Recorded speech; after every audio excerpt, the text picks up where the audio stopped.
এই যাতায়াত করছে, তার মধ্যে পুলিশের কোনো কর্ডন নেই, এখানে কোনো সিকিউরিটি নেই।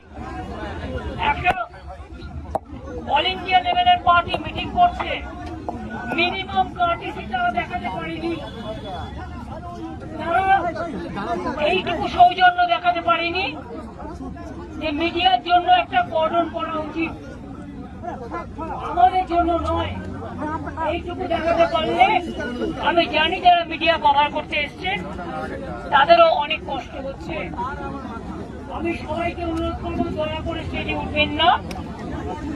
একে যে বর্ষাকাল, স্টেজের কাজ করা যাবে না, আর আমি এখানে বেশিক্ষণ থাকলে স্টেজের কাজও ব্যাহত হবে।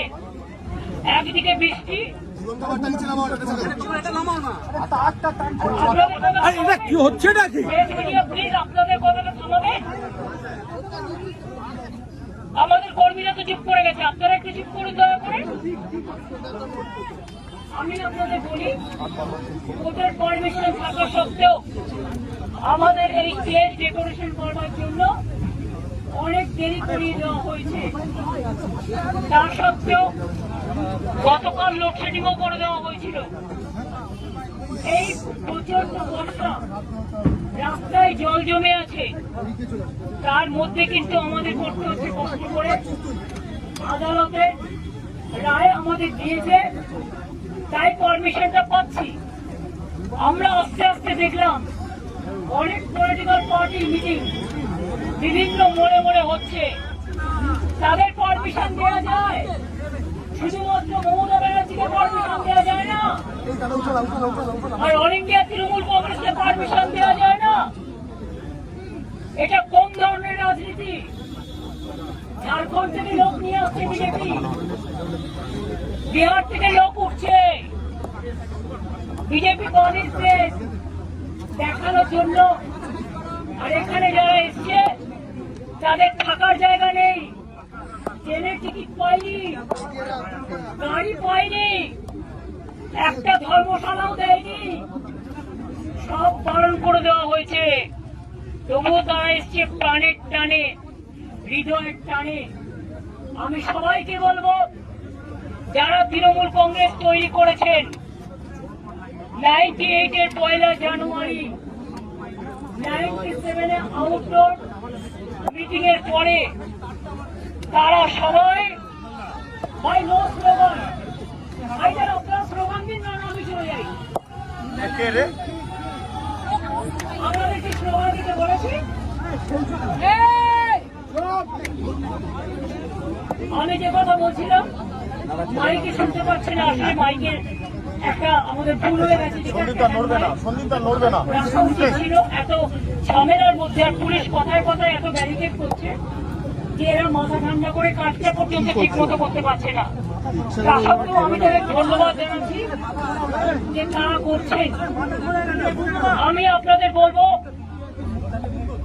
যদি চিৎকার করেন আমি কিন্তু স্টপ করে দেবো, কারণ আমার কিন্তু কোনো আপনাদের কাছে কথা বলার কোনো দায়বদ্ধতা নেই, আমি বলিও না আজকাল।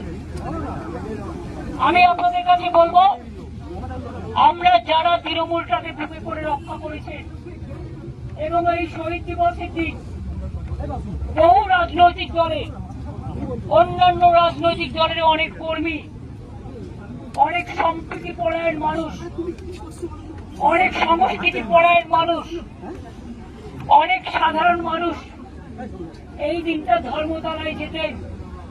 আমরা ধর্মতলায় পারমিশন চেয়েছিলাম, দেওয়া হয়নি। আমরা রেড রোডে চেয়েছিলাম, দেওয়া হয়নি। আমরা মেয়র রোডে চেয়েছিলাম, দেওয়া হয়নি। আমরা ডোরিনা ক্রসিং চেয়েছিলাম, দেওয়া হয়নি। 7 দিন রেড রোড বন্ধ করে জোগাড় প্যান্ডেল করা যায় সাধারণ মানুষকে যাতায়াত করতে না দিয়ে, আর একদিন যদি আমরা বছরের একটা প্রোগ্রাম, এই প্রোগ্রামটা যা 40 বছর ধরে হয়ে আসছে, যদি পারমিশন পেতাম, কোন মহাভারতটা অশুদ্ধ হতো। এবং পরিষ্কার বলছি, যারা বলছেন না থাকবেন নাম, না থাকবে নিশানা, তাদের বলি এটা গদ্দারদের বলুন, আমাদের বলবেন না। তার কারণ আছি, মানুষের সাথে থাকবো, কর্মীদের সাথে থাকবো। আগামীকাল নতুন করে পথ চলার দিন। আমাদের যাত্রা হলো শুরু। ওগো কর্ণধার, তোমারে করি নমস্কার।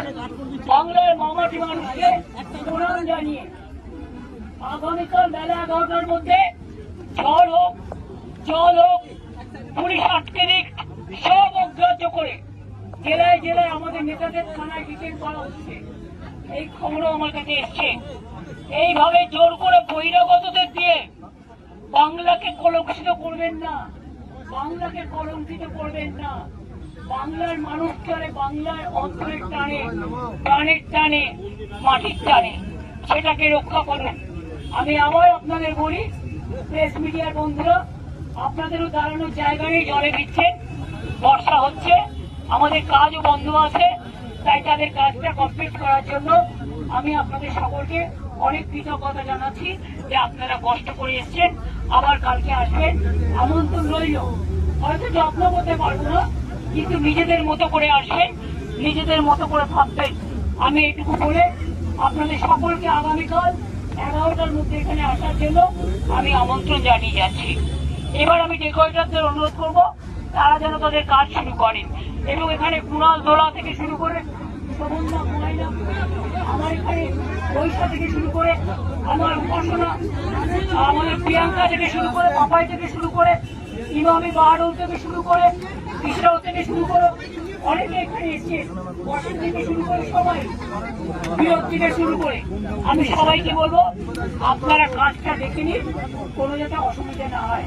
আর প্রেস মিডিয়াকে বলবো রাত্রে যাতে এরা কোনো চক্রান্ত করতে না পারে দয়া করে নজর রাখুন।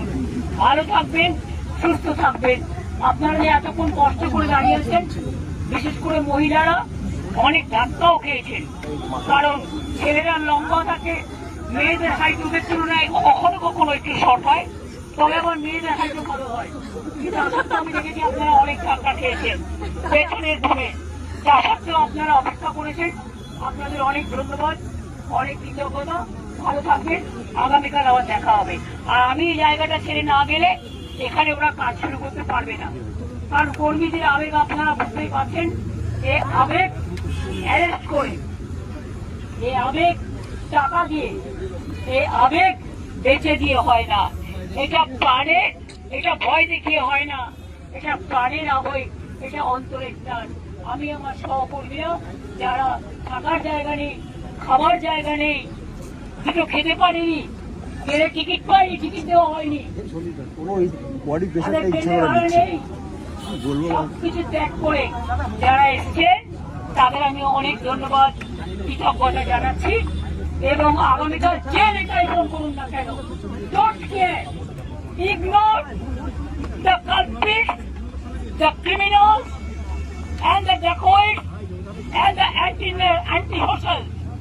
Respect the democracy, the justice for the people.